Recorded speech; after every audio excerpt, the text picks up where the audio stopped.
Former Charleston County School Board member Kevin Hollinshead is once again running for the Charleston County School Board to represent the constituents of District 4, North Charleston. Today, I talked one-on-one with him about his campaign and the state of the education system within the Charleston County School District for this edition of Quintin's Close-Ups. And if you haven't already, subscribe to my YouTube channel and like Quintin's Close-Ups on Facebook.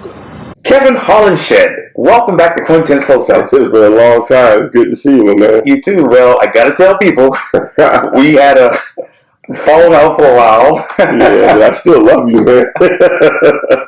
That's the Christ in you. Yes, sir. And you come from a good mother. Thank you. And now, obviously, you're back. You've always been in the community for 30 years, serving the people of North Charleston and beyond. And now you want to bring your community experience of 30 years back to the Charleston County School Board, where you want to serve the constituents of District 4.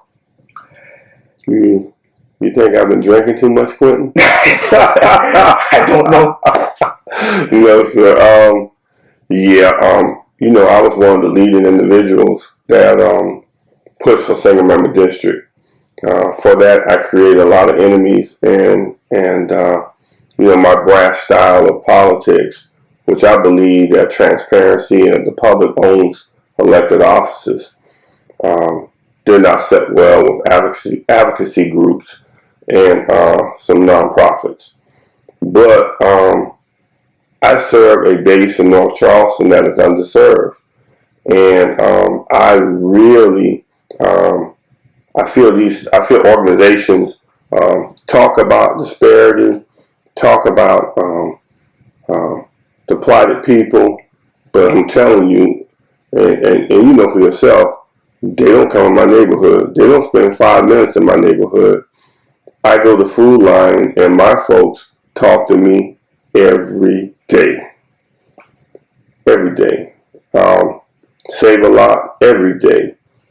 You name it, I'm in my community riding my bike. People stop me. I can't even get my workout in. They're concerned. They're concerned about gentrification. They're concerned about education. They're concerned about crime. And a lot of that links back to your educational system. What is the state of the educational system within the Charleston County School District?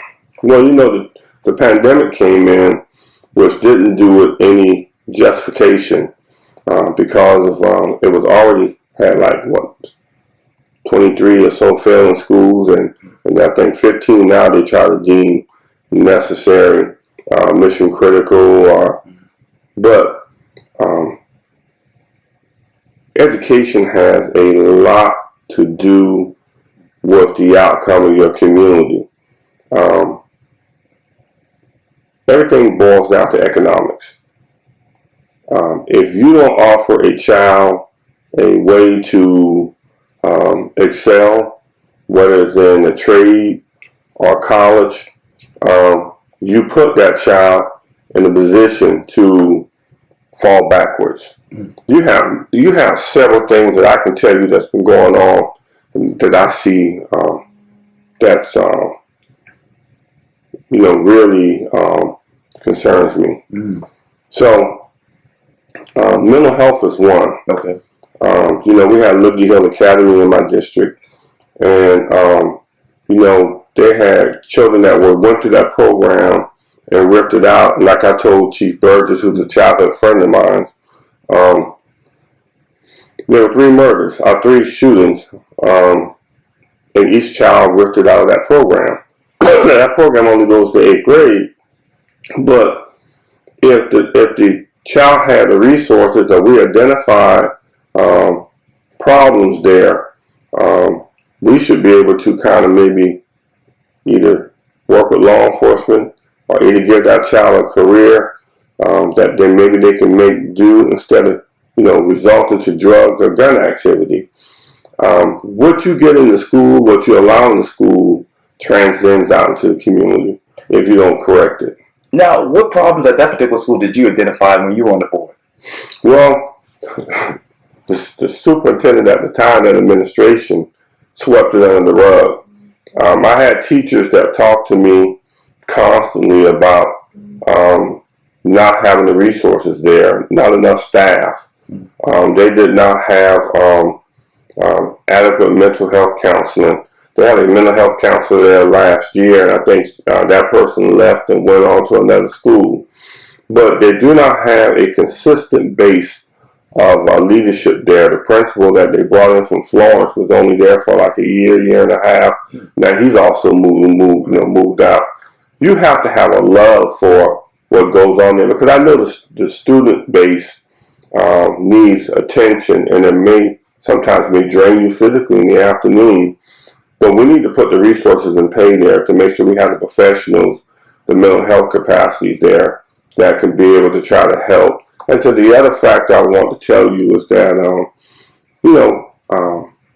some 20 years ago, I lost my wife. And that was a very hard time in my life, raising 3 kids on my own.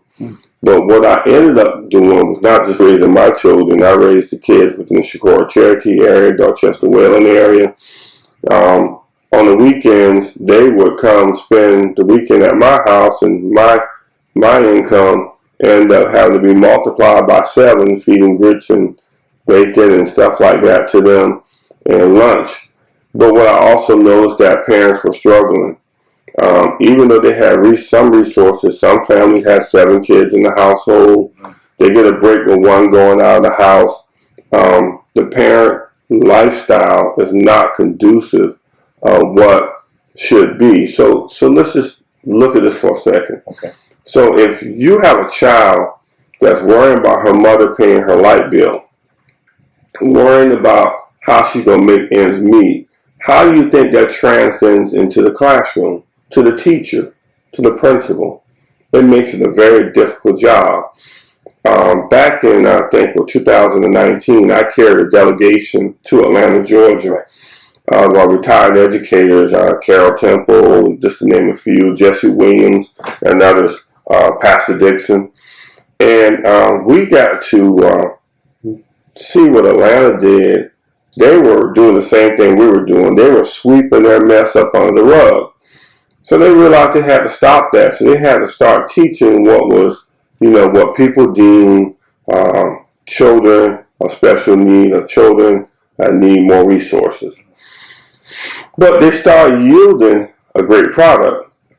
From my trip to Atlanta, we got interviewed by national news, the Atlanta Constitution. It ended up on NBC Network.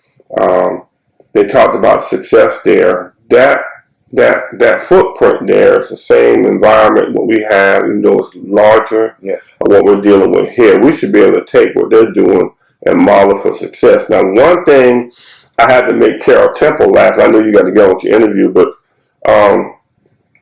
they were ran by African Americans that were stakeholders in their community, and had gone on to college, wherever it may have been, and special resources that they deemed necessary to be in the school system, and they were yielding a great product. So the kids got to see them, people like you and I, there leading them and helping them. That's how they made, like I said, NBC National Morning News, the success of the young ladies graduating 99%. In the girls' school, Coretta Scott King, and Best Academy was pushing about 89%. But those are remarkable numbers. What is that student base when it comes to Liberty Hill Academy? They're special need. Those are special need children. I call special need. They pull them out of the general population of the school.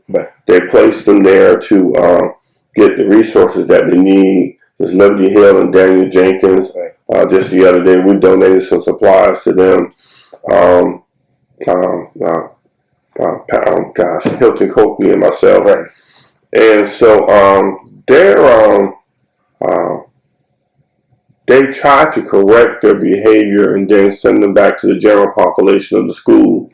But again, going back to general population school, if you don't have the resources there to help them, mature, deal with the situation that they're dealing with at home, or peer pressure, it's a repetitive situation that goes over and over again. Now, how many of those people from Liberty Hill Academy have actually been sent into the general population, back into the general population? Well, I don't actually have the actual number, but I can tell you that what Chris Collins used to fuss about, he called it a death sentence. He said they stayed there and they weren't given the necessary treatment. Chris used to talk about that all the time, to get back into the general population of the school. So he that was one of his hotbed topics. Now, what resources would you supplement that with instead of just sending them back into the general population? Well, again, mental health is a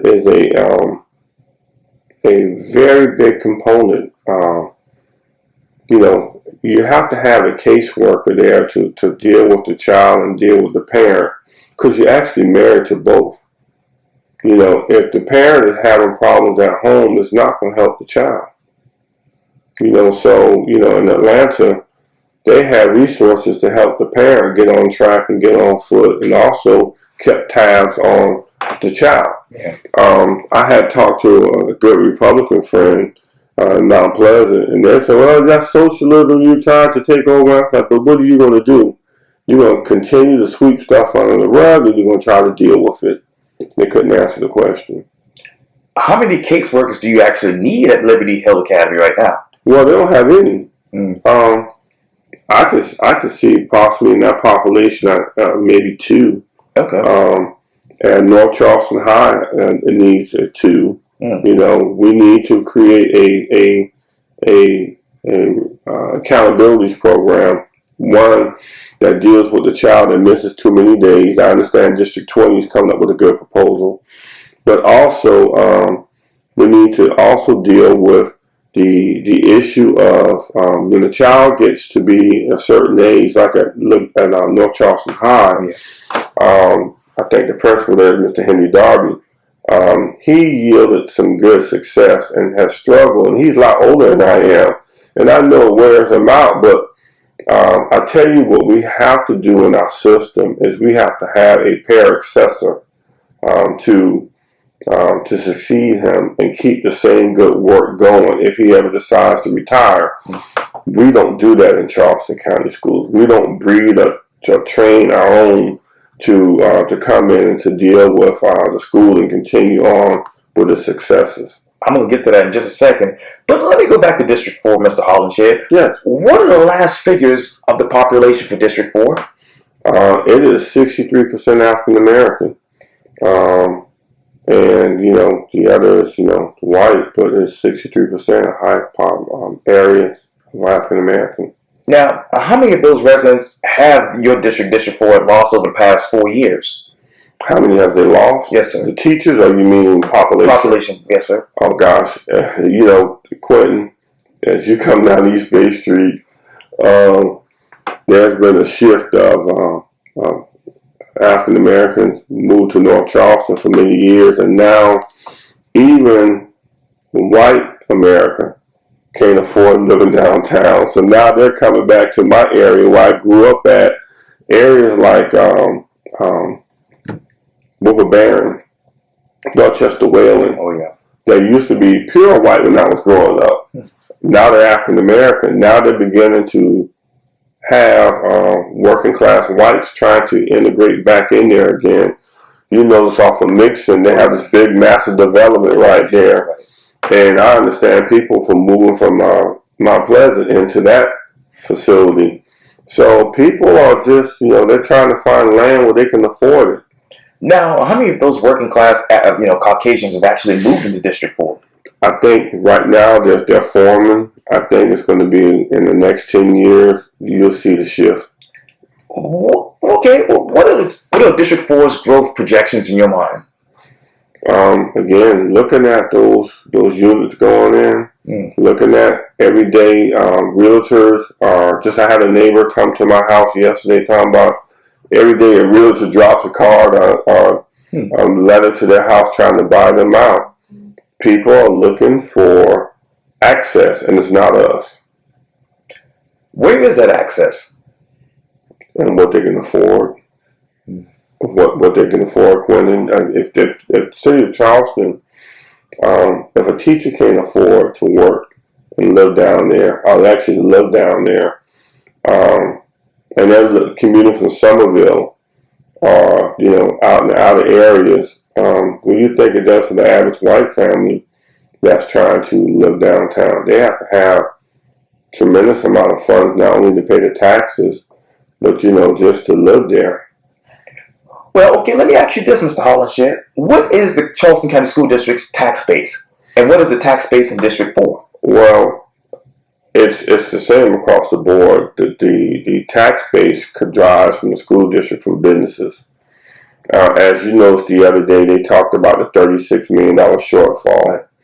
I have questions about that. I had questions, as you knew, when I was on the board. Now it's surfaced again. I was told when I first got on the board that it was $18 million shortfall right before I got on the board. And at that time, the county treasurer told me that it was a one-time fix, that was a reoccurring expense. Now, the past administration came in and they just kept building jobs on top of jobs, filling on positions in Calhoun Street. So when you think it does to the deficit, it still increases. How much has that deficit increased in the past 4 years? Well, that's why we have to have a forensic audit. Okay. We need not to have the people that do the audit for the district. We have to have an independent audit to give the public and the business owners a perspective on what the state of the finances are for the district independently. They're talking about an increase of taxes right now. So just think about this for a second. You heard the city of Charleston talk about a tax increase. North Charleston, I'm not sure, but they may talk about a tax increase. Under the county, I think the freight on taxes. But let's just say the district comes back with a tax increase. So you got their tax increase on top of the city of North Charleston tax increase on top of the city of Charleston tax increase. Who do you think that's going to get passed back down to? It goes to the business, but who do you think the business is going to pass it back down to? General public. Can the general public afford a extra $25 or $50, $75 in taxes? Not in this day and time, I don't think so. What are they saying in your district, District 4? Well, our people ask questions. They want to be able to have a system that is applicable to everyone and success to everyone, but they also ask the question of who's in charge. We have representatives in North area right now that don't even come to community meetings. They don't go into Canaan Missionary Baptist Church or Jerusalem or whoever church it may be. I'm just using those as an example to get to know the people and have general conversations and let them know the state of North Charleston. They don't go to Hilton Coakley's funeral home and sit down with him. And good leaders like Robert Flood and Liberty Hill that have reading programs that are very successful, they don't do that. So how do you have a pulse on what's going on in your area if you don't interact with the community base? What is that community base there in District 4 without this representation, as you mentioned? It's just oblique. It's a situation that people are scratching their head. That's why, I'm very proud to have all of my elected officials in North Charleston endorse my campaign. I did and will continue to do to keep them informed. Even when I came out of the office, I still continue my community service work. I made myself available for people. I took a little break, took a little vacation, but I also did still listen to concerns and dealt with what was going on. Most of my constituents that came to me, and they still do, the older ones, civil rights folks, are telling me, we're with you because we don't like the racial attack that was done against you. And black folks see it as racist. I have my leader, Teddy Pryor, Henry Darby, and others that, Marvin Pendarvis, that all are in great support of me. Now, was this a racial attack or was this a character attack on you? Well, they may think it was character attack, but black folks saw it as racist. You turn around and you take a blemish, during the time when my wife died and I was not in my right mind, and then you try and don't even know me, which my community knew. And then you turn around and you beat up on me when I had over 30 years of serving people, feeding people, coaching kids, working with kids to get into college, sponsoring trips to go to college, and then you try to embarrass me, and you we never had two words with each other. Don't even know each other. Never sat in the room and listened to my ideology.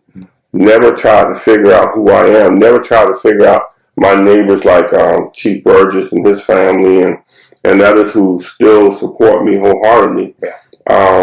You never tried to figure out who Kevin Hollinshead is. I was very proud. Elvin Spates, a young man, advocacy guy in North Charleston, who came out and supported our campaign. And Elvin said, I can't handle this anymore, this divide and conquer of African Americans, who especially are working in our community. We can't do it anymore. What is your ideology? I mean, who is Kevin Hollinshead today? Kevin Hollinshead is the same person. This God has also been molding me and working on me, and every day is a learning lesson for me. I think that when you look at the test scores in Charleston County schools, and some people talk about the glass as half full, half empty, we have a system that for many years was broken. So what they did was they pulled the best of the best from the African American schools. We participated in this now. Black folks did too, and we got to share some of this too. Okay. And we allowed them to move our kids. We moved our kids around. And then we left at the school with kids that needed more resources. So then those numbers did not rise because you don't have an average in there to brought the averages around. So therefore, now you're talking about failing schools. We failed them because we didn't provide them with the resources. We didn't provide the teachers with the support and help. Kids are human too. And, they read the news and they understand that, we're in the trouble in school and they act out. So therefore, we pulled them away, Quintin, from their natural base. So now what are we going to do with those children that are left there? And I'll give you one good example. Yes, sir. West Ashley Middle School. Right. That was a very racial and we always deal in race. It was a controversial issue. And they would see Williams, they wanted to merge them. Well, you had some parents that were fussing, and you had some parents that didn't know what was going on. But what the district did at that particular time was took one mess. They erased the bedclothes, seemed like they're doing something, and they swept it up under the rug. So it gave it a new start. So today we need to figure out how those kids are doing. Are they adjusting? Are they getting the resources? We need to get true numbers. It's the same thing that happened with Lincolnville. Okay. And they moved the kids over to Wando High. Right. And I was in those meetings after I got on the board, and the kids were still struggling. Mm-hmm. So what happened today when those kids ripped it out of the program? Did they meet or exceed what happened to them? We like to sweep stuff under the rug, but we don't want to deal with the hard, cold facts. Well, how are those kids today? That's the question I want to know. I remember they assigned a special principal to them, and I remember we had meetings. They talked about the kids were struggling. They drove. Just check this out. They drove like an hour and a half early in the morning from McClellanville, in those areas, outlying areas, to Wando High. So what do you think that does? And they said, we get them in there on the bus. And I told the internet didn't hardly work. And the kids, had to take that dreaming ride there, that dreaming ride home, and it didn't help. And so then they promised them a school out in the area. And then I understand they bought land the other day, but they did not have a plan to build a school. They leased the land back to the landowner.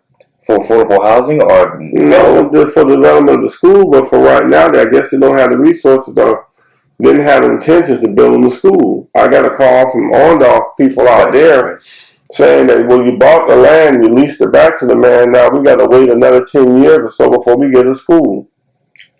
That hurts in the achievement. Yeah, it hurts.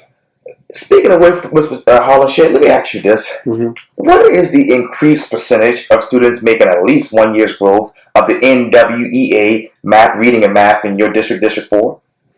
And Quintin, I can tell you it's not good. It needs more resources. Reading is if you can't read at a third grade level, I guess as they say,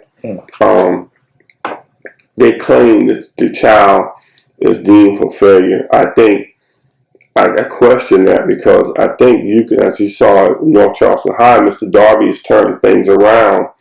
I think it has to be a person with the love and the drive to want to be able to bring children around. I use my own self as an example. Okay. When I was doing good at Ben Tillman Elementary, so I got integrated in the Park Circle, and I had a teacher that did not like black kids or poor white kids. And me and this guy named Buck Powell, who was white, we were punished every day. We never did get a chance to participate in nothing in the class. Now, there was an African-American teacher named Miss Boykin that taught 4th grade at that time, and a white teacher named Miss Breland that taught 7th grade. Went to my mother and told them of the racial things that were going on with black kids there. So my sister Karen had to work with me at night with my homework to make sure I at least tried to keep up. So I was able to, with good support, keep moving forward. Got to go to college. That's another thing I want to share with you in a minute when you get around to it, is about, college and how deal with our community. Speaking of college, let me ask you, how many students in District 4 have actually scored meets or exceeds on the South Carolina College and Career Ready Assessment in the past 4 years? Well, I don't have the answer, Quintin, but I can tell you it probably is minimum. The last administration, I don't want to beat up on them. I like to try to move forward, but they didn't believe in the most vital thing that helped African Americans succeed, and HBCUs were a very great component to putting teachers back into the district, to make sure that African Americans mature. They were at least given the opportunity. You got to go. I attended Benedict, but you got to be around your folks. Yeah, you had to survive. Yeah, you had good and bad people there, but the camaraderie and the professors there were remarkable in molding a piece of coal into a diamond. Wow. I can name some African Americans that came out of HBCUs I attended, became great doctors, great scientists. Reagan Mitchell came out of the chemistry program, was working for corporate America. Ray Anderson, OBGYN out Midwest, was a great sister, and she did good. Daryl Best. Right. We had examples, man, that motivated us, and we were like a family. So let me tell you another thing with that is that when you don't try to work with the historical black college, that was the grassroots, then if you tell them, say, oh, you got to go to USC, you got to go to Winthrop, you got to go, but every one of us is great. Some can go there, but every one of us can't go there. Some need more attention. South Carolina State and Claflin and Benedict at times produced some great teachers. Willie Hughes was a great principal that came out of Benedict College that nurtured a lot of kids in Charleston County. Mr. Pearson was another one. So we got to regenerate that again. Yes, sir. I'm running on a little battery here on I'm sorry. Oh, no, you're good. What percentage of students have actually scored or met exemplarity on the South Carolina Pass Science and South Carolina Pass Social Studies in the past 2 years? Well, I can tell you again, I don't have the actual numbers, but I understand the struggle. Okay. So again, with COVID coming around, that's why they had these reimagined, putting in the $43 million into the system to try to bring it around. But again, if you don't support the teachers and principals, you got ESSER funds and stuff, and you're trying to give them the nonprofits, they need to go to the schools. They need to go to the principals and teachers to work on a consistent base, not a temporary base, a consistent base of dealing to close those achievement gaps. How many of the ESSER funds actually went to schools, and how many actually went to nonprofit? Well, they're still struggling with that. I understood the other day they have not made a decision yet because they know they created a political quagmire. Our board is more political than it is more about the parents who are first and the teachers. It's more political, sir. Now, how many of those District 4 students have actually met the college career readiness benchmarks on ACT, SAT, and say the AccuPlacer? Well, that's always has not been great. That's why we have the HBCUs and And the way that some do open enrollment, Voorhees Right. And Denmark Tech Right. will bring them in the door and let them come in and then mature. And then, there are some white schools that do the same thing. Will give you an opportunity to come to the door, but you got to work your way out. Now, how much does the Charleston County School District actually spend on standardized tests? They have prep classes, but they don't. It's not a push. Mm. If you're not training the child from the very beginning to deal with those tests, the way that they're more concentrating on the state achievement test. Mm. And as you already see what that result is right now, it's dismal. So if you're not prepping all children, and they all don't learn the same way. Remember this now, they don't learn the same way. That's why I was using me for an example. I went on to get my master's and I studied my PhD program, did fairly well, but just got burned out. Everybody clicks at a different time in life when they want to take in knowledge. Yeah, I understand that too. How much does the Charleston County School District actually spend on, say, each pupil? Ooh, I do not have to get to that dollar amount, but I don't have it right. I think it was like 19,000, 18,000. I need to go back and do the research on that. But I did know that at one time. I'm a little rusty at that, but I did have it. Yeah. And I know you've been out of the school system now for the past 2 years. But what is the current Charleston County School District budget? It is almost $1 billion. Now, the income that comes in through taxes and revenue. Oh, yeah. That is almost $1 billion. I think $800 million. It's larger than Charleston County government. How would you help align the budget to address the needs of the students in District 4 if you were to be re-elected today? First of all, we need a superintendent that's more compassionate, doesn't play trickery. That is a stressful job, so it doesn't make the most innocent person corrupt. So we need to take the politics out of it and let the person do what they got to do. We got to separate components of the district to make it move efficiently. If the superintendent does not know how to deal with finances, we need to make sure there are components there that deal with the finances and make it applicable again for the general public to know we're doing the right thing. Those are things we have to do. Did the previous superintendent that was actually just stepped down, did she have a knowledge of finances? She was a good orator.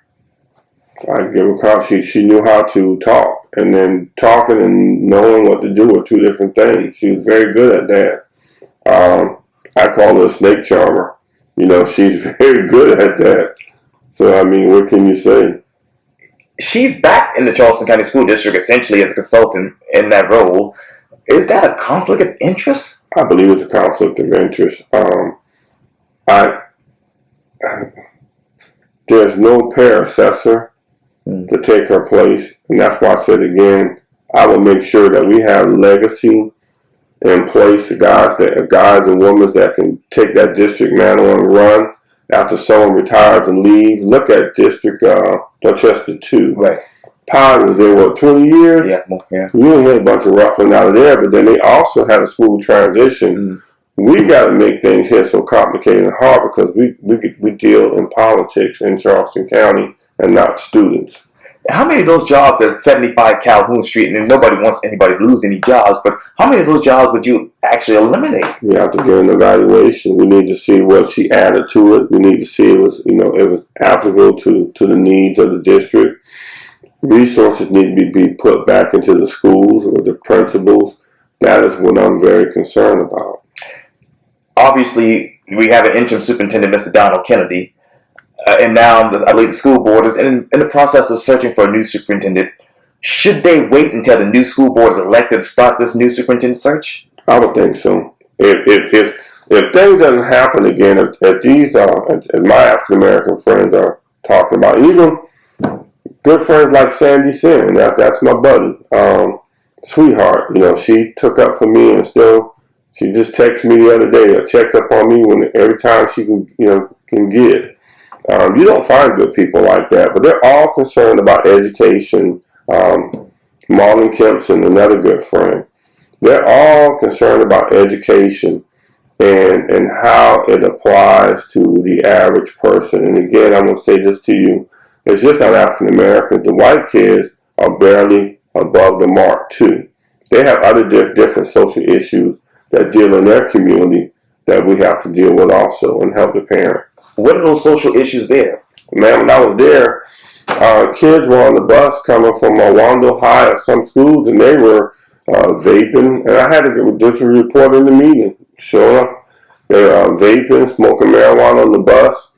And we have a different drug culture in the black community that they have to deal with.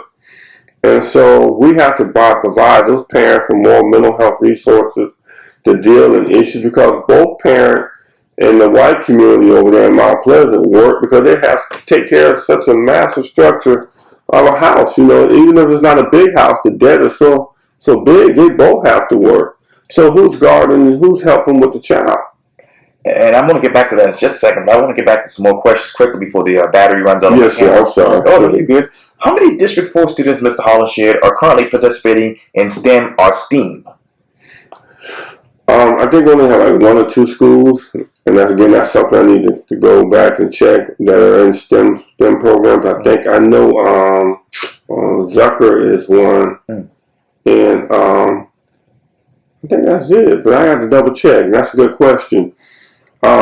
STEM is a vital component, but then again, I say to you again, if we're not meeting the bare necessities for them to get to the STEM program, then we're failing them. Now, of those numbers, Mr. Hollinshead, how many have actually completed, say, career and technology programs? Well, yes, it's a new thing for us now. The CAS program across from North Charleston High, it's just beginning. I'll share this with you, and I don't want to throw you off track. Just the other day, I was watching the news, and I shared this with my supporters. We have a big business meeting next week that the airline industry talked about. There's a shortage of 10,000 airline stewardesses and pilots. Right.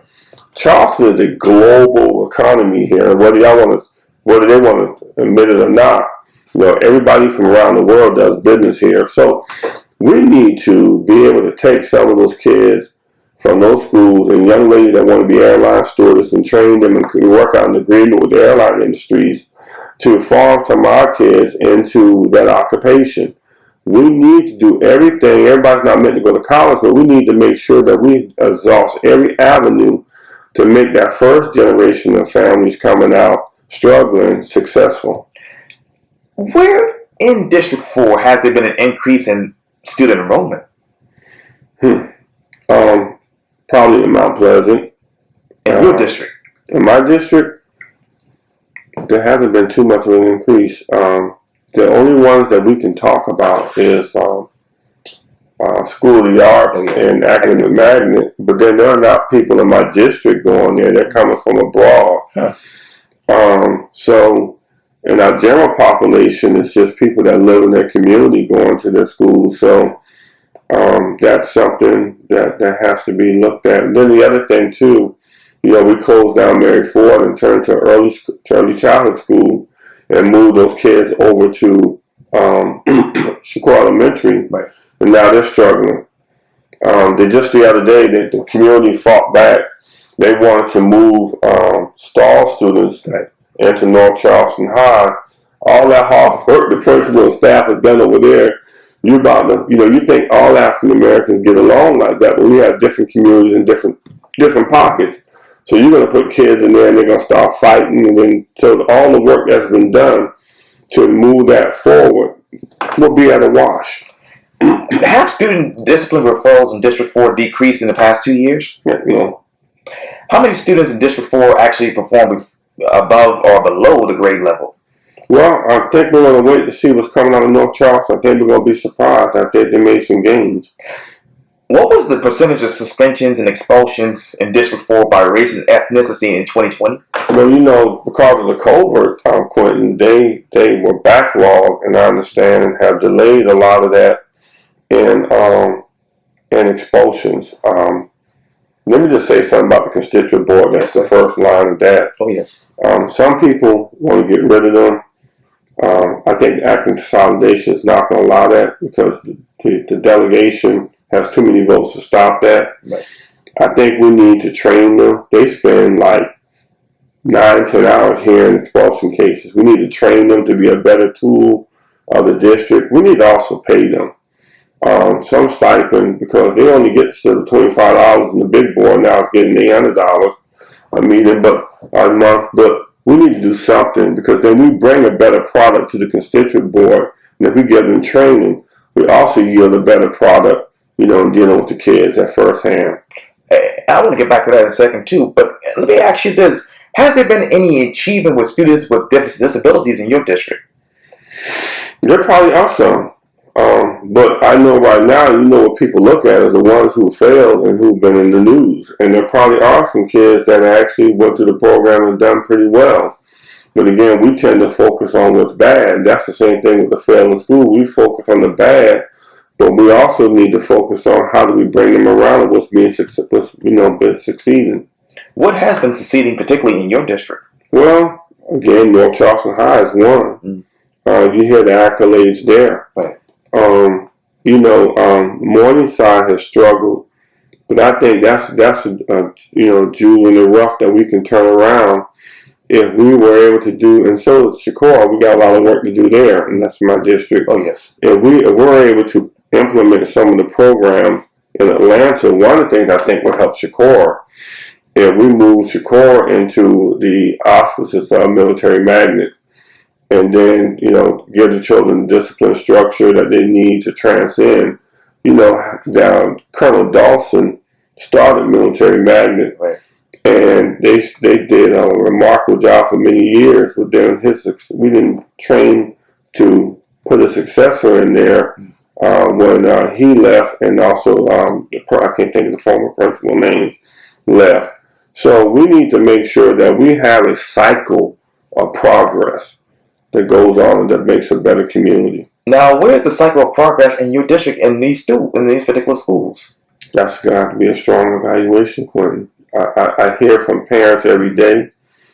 I just think we need good principals. I think we need to have good partnerships with historical Black colleges to bring in the necessary people to mentor, and it's got to be us. It has to be us. Let me jump right into it. Okay. What is the retention rate for teachers in District 4? Poor. I understand. I heard the other day teachers are mad and they're quitting because they get 45,000 okay, and a lot of struggles. We got to find a way not only to raise their salary, but we have to give them the necessary relief. Because, I can remember my late wife, Monica, and my sister Karen. Boy, they get off of work, man, they'd be like fragile. And they were high-yielding teachers and principals that did a great job. But, stress brings about illness. So when you take this job to heart, we have to provide the teachers and the principals there now with some sort of relief that gives them counseling, that gives them substitute days so they can unwind. But then we also have to make sure they come up with a game plan for success. Now, how has administrative costs in the Charleston County School District effectively killed teachers' pay in the state? Well, that's another one we need to evaluate. That's an evaluation question. That's a good one that you asked. Now, what percentage of classrooms and schools in Charleston County actually are staffed effectively? With classrooms, I think they all lack, Quintin. When I've been hearing, they all lack. I heard something the other day. Someone called me about a management program at St. John. Oh yeah. Out there, they said the kids. You have to ask the question. You're the first one. I got this call, and somebody else called me about it. That's not my district, right. but I got a call that they did not have the military ball out there. It was not funded by the school. The prom was not funded by the school. They had to take collections. The senior trip was not funded by the school, and it was something else. So my question is, what happened to leadership? What happened to the money that was allocated there? There seemed to either be some mismanagement or something went on, because this is a poor school, and they didn't have the resources to go to Carowinds to take the darn trip. And then you got to go to Charleston County Parks for your senior trip. Oh my God, what was going on with the money there? Let me go back. What is the current Charleston County School District budget? $800 million. And how many of that money, how much of the money for that school was allocated to them in the past 2 years? Well, I think it's $18,000 per child. So then you got to figure out the number of children there. So they also do activities. Right. But the thing about it is, what happened to the money? What happened to the plan that actually, was supposed to move that school forward? That's also, I think, a failing school. So I don't want to go out of my district, but that came to me, and I'm just saying, what the heck? I mean, we got to make sure that we give those children every opportunity for growth. If you got to go borrow money or get sponsors to pay for things all the time, and then you got to take a senior trip, the most highlighted part of the class, and then you're going to say, we can't go to Carowinds again because we can't afford the bus or the simple food. We're going to take you to Charleston County Parks, and Wanamaker Park. Come on, man. Something wrong. Same thing that goes for Baptist Hill. And like I said, my focus is North Charleston High, but I'm also got to be, fair about district as a whole. Yeah, I know that you seem to focus a little bit more on the spending habits of the school district than academic achievements. Why is that? Well, because if you have proper funding, Quintin, the academics will come, the relief will come. If you're not funding the school adequately, you put a lot of struggle. It's like a trickle-down effect. It goes into the classroom. It makes life difficult for the teachers. The teachers are a great component. They're the base. The parent and the teachers, the base to moving this forward. That is why the tax base is put there to educate. Now, if you're going to do the top-up approach, then it's not going to make it down there. That's why our campaign is called "Don't Fall for the Okie Doke" again. The okie doke was people putting $1 million into a campaign of deceiving the public. And just like people are telling me now, they spend $1 million to kill one black man. When have you ever seen somebody spend $1 million to kill one black man? Who spent $1 million to get rid of you? Well, that's what our lawsuit is currently going on. We're going to get to the bottom of that. But so you have 2 lawsuits? Just one. Just one. Well, yeah, you're right, too, against the people in the ad. Yeah. But was it true? Was this true? Well, Quintin, again, it was a time when my wife died. We can't talk about that because it's going through legal. Yeah. But you'll hear the whole truth. You'll hear the truth. What transpired, and then when you're raising kids and your mind is not focused on your business, and you're raising your kids, I don't know anybody, Quintin, that has not either made a mistake. There's nobody perfect on this earth, and that's what we teach in our black church. I don't know about the white church, but we teach in the black church that we fall short of the glory of God, and it's God's grace and mercy that we succeed. So that's my question, the answer to that. Now, Mr. Hollinshead, of course, you were arrested for writing allegedly bad checks a couple of years ago. Oh, we can't even talk about that now. It's been expunged. That's clear. But this is the second time that you've involved with money. Mm-hmm. Why should people trust you with their hard-earned money to help these kids get a better future? Well, first of all, the check issue again, Quintin. And I appreciate your hard questions. The check issue was the oversight. And it was expunged and cleared. So that was the end of that. The other issue that you talk about is an issue that, again, was 20 years ago. You're talking 30 years of positive progress in my life. And so you're going to take a blemish and think you're going to erase my 30 years. That's crazy. Why do you think they didn't bring this up when you first ran versus when you tried to run for re-election? Well, you know why, Quintin? Because I wasn't on the plantation. I didn't, and I'm not trying to throw a low blow. but I didn't commit a felony crime like other individuals, and they cleaned their record up. I, in turn, I've been a former police officer for 13 years. I believe in a law-abiding citizen. Am I perfect, Quintin? No, I'm not. Am I the normal, average person that you deal with in the community? Yes, you see plenty of people like me in my community. So if I was bought and paid for, Quintin, you wouldn't hear anything about my life.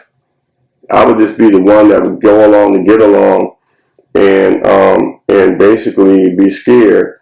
My father wasn't a perfect man. Okay. My father was a great leader in North Charleston politics, and he was also one of the Democratic leaders. I can remember one time my father had a civil dispute with a client that didn't pay him, and it didn't go the way that he wanted it to go. But then again, everybody makes mistakes and they learn from them. Have you learned from your mistakes about dealing with money? Yeah, Quintin, everybody learns. Everybody learns. If I had mistakes in dealing with money, I would be homeless on the street. I would not have raised 3 kids and had them go successfully through college and workforce. So that ought to tell you something about a parent in me. Now, you have learned your lessons. Should we trust you with our taxpayers' money? Yes, because I have experience. I have experience from being the chair of Charleston County Parks and Rec. We led them with the board members. Again, understand the elected position of a board member, of any board member. There are more board members than you. There are 9 Charleston County School District. There are 7 Charleston County Parks and Rec. And you can't do what you want to do. Let's get that clear. It takes a majority to do what you want to do. And then there's check and balances. Do you think anybody would deal with government money and risk going to freaking jail? I mean, come on. I'm 61 years old. And I plan on living outside of jail. I've never been there, don't want to be there. I'm going to live outside.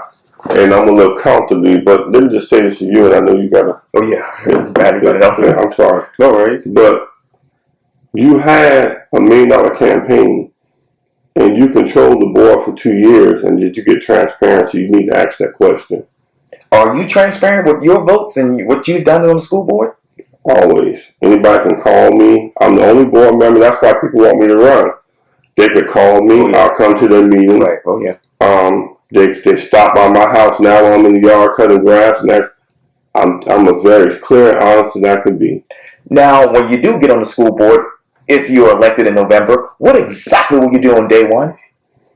Well, I hope to get a consensus with the board members. I think it's going to be a change. I don't know who's going to be on there, but I think it's going to be a change. I don't think you got to get people that just do in their areas. I think this movement that went on is going to feather itself out. I don't care how much money they put into it and how they rethink it.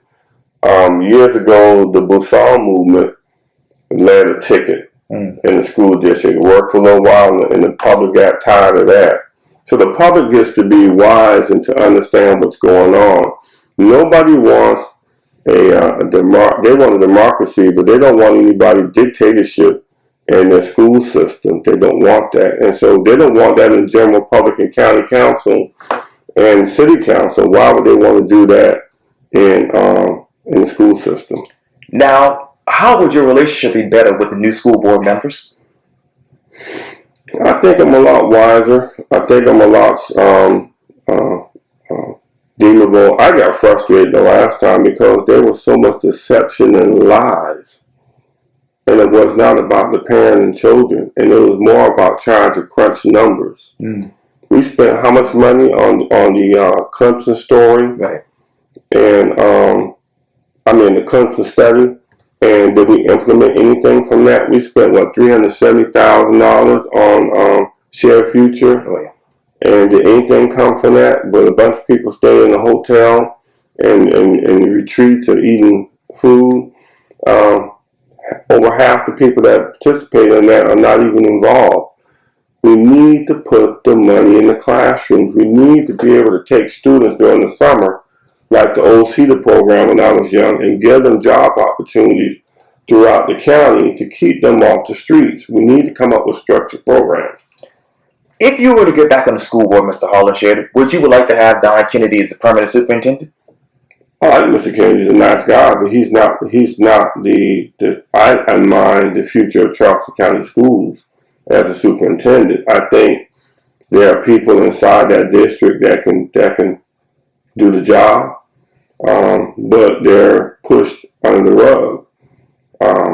We need to find we go and we bring people in from out of the area, and you don't know who they are, and we get what we pay for. Like you asked the hard question, you know who I am. If I had any kind of history that deemed unnecessarily, I would not have that many people liking me. Case in point. I want you to talk more, but the battery says no. Kevin Hollinshead, thank you so much for your time. And again, welcome back to Quintin's Close-Ups on the eve of 10 years doing Quintin's Close-Ups. Great. Well, you can call me back whenever you want to continue this conversation. I don't mind. Congratulations. Thank you. Thank you. Okay.